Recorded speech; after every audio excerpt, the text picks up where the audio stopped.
Technique ক্লাসে সকলকে স্বাগত।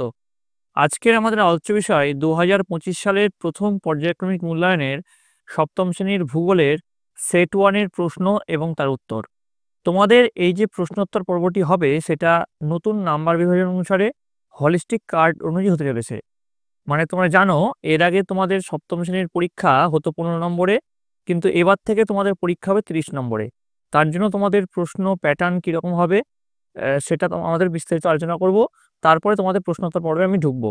তো দেখো তোমাদের প্রথমে তোমাদের সিলেবাসে ঠিক কী কী রয়েছে দেখো। পৃথিবীর গতি, ভূপৃষ্ঠে কোনো স্থানের অবস্থান নির্ণয়, বায়ুচাপ আর এশিয়া মহাদেশ, এইগুলো রয়েছে তোমাদের সিলেবাসে।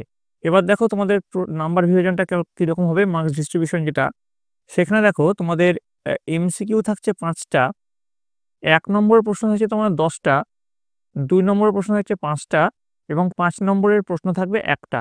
মোট তোমাদের 30 নম্বরের এইভাবে পরীক্ষা হবে। তো দেখো তোমাদের প্রথমে যেটা আছে, প্রথমে 1-এর দাগের যে প্রশ্ন, নিচের প্রশ্নগুলির উত্তর বেছে লেখো। 1 গুণ 5 সমান 5। প্রথম যে প্রশ্ন আমরা দেখে নেব, দেখো সূর্যের উত্তরায়ণ শেষ হয় 21শে জুন, 21শে মার্চ, 23শে সেপ্টেম্বর, 22শে ডিসেম্বর। উত্তর হচ্ছে 21শে জুন। এবার চলে আসবো পরের প্রশ্ন 1.2, টাইগ্রিস ইউফ্রেটিস নদীর মিলিত প্রবাহের নাম। 7 এল আরব, 7 এন আরব, শড এন আরব, 2 এল আরব। উত্তর হচ্ছে 7 এল আরব। এবার চলে আসবো পরের প্রশ্ন 1.3, মেরু অঞ্চলে উচ্চচাপ সৃষ্টি হওয়ার কারণ।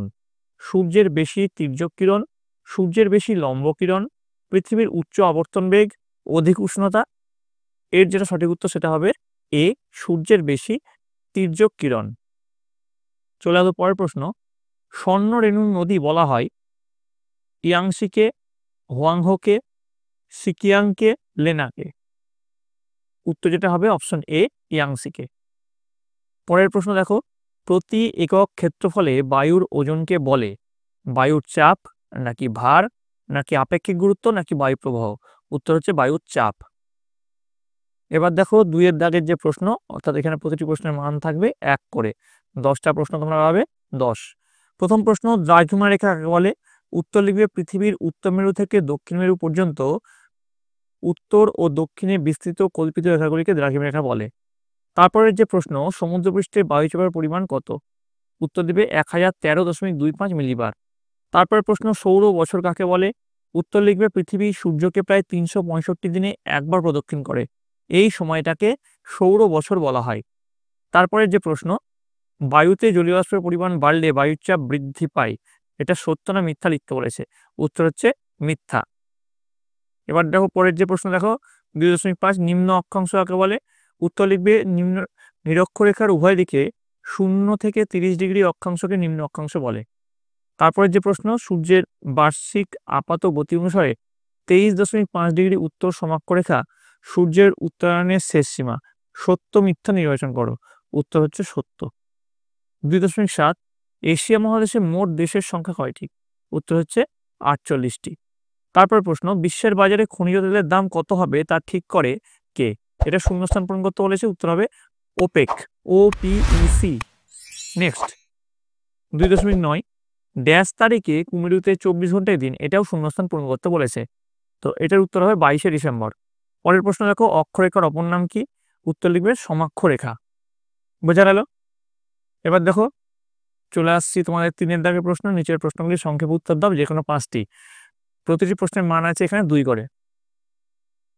প্রথম প্রশ্ন, মেরুজ্যোতি কাকে বলে। উত্তর লিখবে 2 মেরু প্রদেশে রাত চলার সময় মাঝে মাঝে আকাশের রামধনুর মতো আলোর জ্যোতি দেখা যায়, একে মেরুজ্যোতি বা অরোরা বলে। পরের প্রশ্ন, সমচাপ রেখা কাকে বলে। এর উত্তরে লিখবে ভূপৃষ্ঠের যেসব স্থানের গড় বায়ুচাপ কোনো নির্দিষ্ট সময়ে সমান বা একই থাকে, মানচিত্রে সেই সব স্থানের উপর কোনো কাল্পনিক রেখা টানা হলে যে রেখা পাওয়া যায় তাকে সমচাপ রেখা বলে। পরের প্রশ্ন দেখো 3.3, এশিয়া মহাদেশের তুন্দ্রা জলবায়ুর বৈশিষ্ট্যগুলি কি। এর উত্তরে তোমরা লিখবে এশিয়া মহাদেশের তুন্দ্রা জলবায়ুর বৈশিষ্ট্য দিয়ে তোমরা প্রথম পয়েন্টে যেটা লিখবে, শীতকাল সুদীর্ঘস্থায়ী ও অত্যধিক শীতল হয়। 2 নম্বর, এই অঞ্চল শীতকালে একটানা 6 মাস অন্ধকারাচ্ছন্ন থাকে, এই সময় আবছালা সৃষ্টি হয়। 3 নম্বর, শীতকালীন উষ্ণতা হিমাঙ্কের নিচে থাকে এবং গ্রীষ্মকালীন উষ্ণতা 10 ডিগ্রি সেলসিয়াসের বেশি হয় না। 4 নম্বর, শীতকালে তুষারপাত সহ প্রবল তুষার ঝড়ও হয়ে থাকে। তারপরে 3.4, মুক্তিবেগ কাকে বলে? উত্তর দিবে, কোনো বস্তুকে ন্যূনতম যে বেগে আকাশের দিকে ছুড়ে দিলে তা সেই গ্রহের আকর্ষণ কাটিয়ে বাইরে চলে যেতে পারে, সেই বেগকেই গ্রহের মুক্তিবেগ বলে।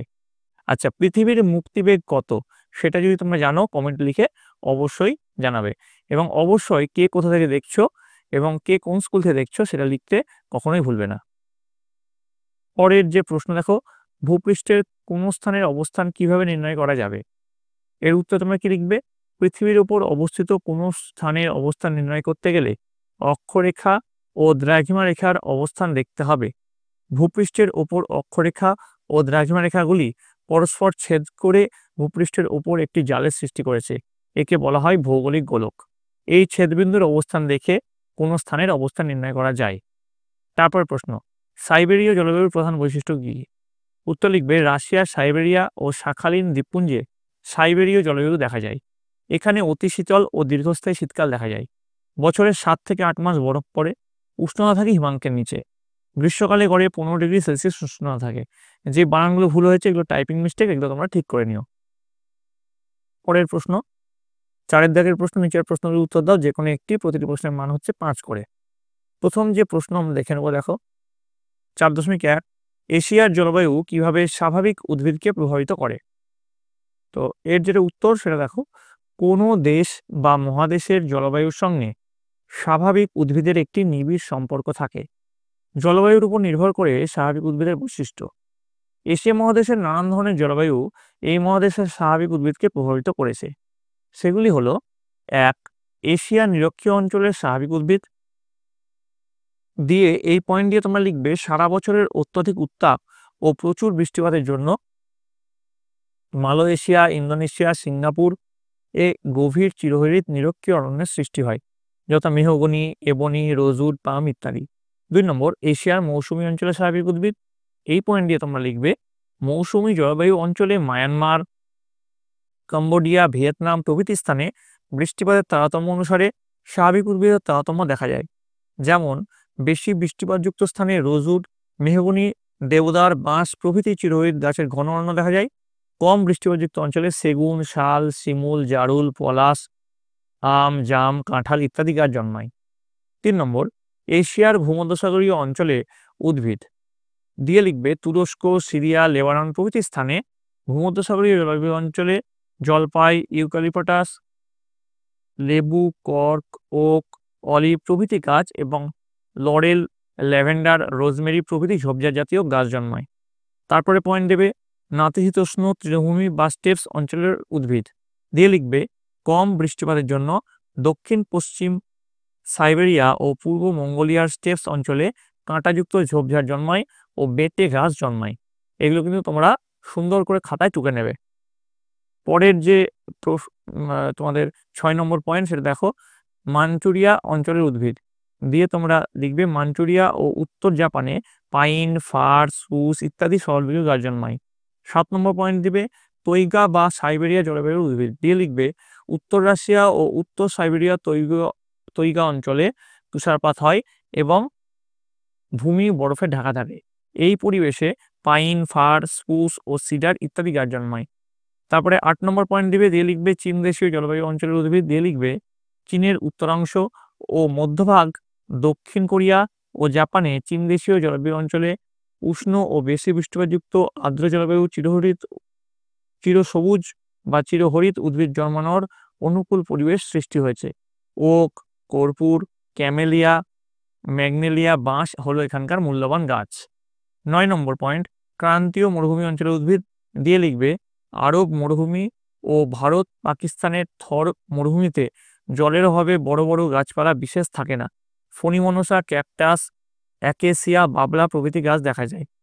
তারপরে পয়েন্ট দেবে, তুন্দ্রা অঞ্চলের উদ্ভিদ। দিয়ে লিখবে, সুমেরু বৃত্তের একবারে বাইরে অবস্থিত উত্তর রাশিয়ার উত্তরে তুন্দ্রা অঞ্চলে বছরের বেশিরভাগ সময় তাপমাত্রা হিমাঙ্কের নিচে থাকে, তাই এখানে মস ও লাইকেন জাতীয় শৈবাল ও গুল্ম জাতীয় উদ্ভিদ জন্মায়। বোঝা গেল? এবার যে পরের প্রশ্ন সেটা তোমরা দেখে নাও। অক্ষরেখা ও দ্রাঘিমা রেখার প্রয়োজনীয়তাগুলি আলোচনা করো। তো উত্তর লিখবে, নিরক্ষরেখার দুই দিকে কল্পিত বৃত্তাকার এবং পরস্পর সমান্তরাল রেখাগুলিকে অক্ষরেখা বলে। দিয়ে তোমরা প্রথমে লিখবে অক্ষরেখার প্রয়োজনীয়তাগুলি হলো। দিয়ে লিখবে কোনো স্থানের প্রকৃত অবস্থান জানতে, অর্থাৎ ভূপৃষ্ঠের কোনো স্থান নিরক্ষরেখার কতটা উত্তরে বা দক্ষিণে অবস্থিত তা অক্ষরেখার সাহায্যে জানা যায়। 2 নম্বরে, কোনো স্থানের অক্ষাংশ ও অক্ষরেখার সাহায্যে জানা যায়। 3 নম্বরে, অক্ষরেখার মাধ্যমে জলবায়ুর তারতম্যের কথা জানা যায়। সর্বনিম্ন অক্ষাংশতে 0 ডিগ্রিতে সূর্য সারা বছর লম্বভাবে কিরণ দেয় এবং মধ্য অক্ষাংশ থেকে উচ্চ অক্ষাংশের দিকে ক্রমশ সূর্যরশ্মি তীর্যভাবে পড়ে। ফলে নিরক্ষীয় অঞ্চলে উষ্ণতা বেশি এবং মেরুর দিকে উষ্ণতা কমতে থাকে। এই উষ্ণতা তারতম্যের ফলে পৃথিবীতে 3টি তাপবলয় তথা 3টি জলবায়ুর অঞ্চলের সৃষ্টি হয়েছে। আচ্ছা, এই উষ্ণতা বানানগুলো ঠিক করে নেবে, হ্যাঁ। পরের যেটা তোমাদের আছে, পৃথিবীতে দ্রাঘিমা রেখার প্রয়োজনীয়তাগুলি হলো।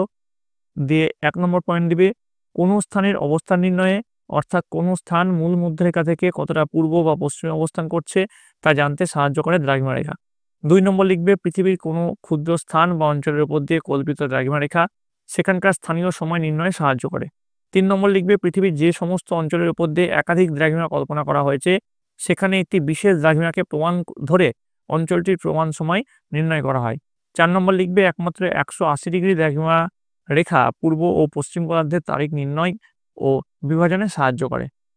বোঝা গেল? তো এই গেল তোমাদের সপ্তম শ্রেণীর প্রথম পর্যায়ক্রমিক মূল্যায়নে হলিস্টিক প্যাটার্ন অনুযায়ী তোমাদের ফার্স্ট সেটের প্রশ্ন এবং তার উত্তর। তোমাদের যদি আরও কোনো সেট দরকার হয় তোমরা সেটা কমেন্টে জানাবে। তোমার জন্য আমি সেই সেটগুলি নিয়ে আসবো।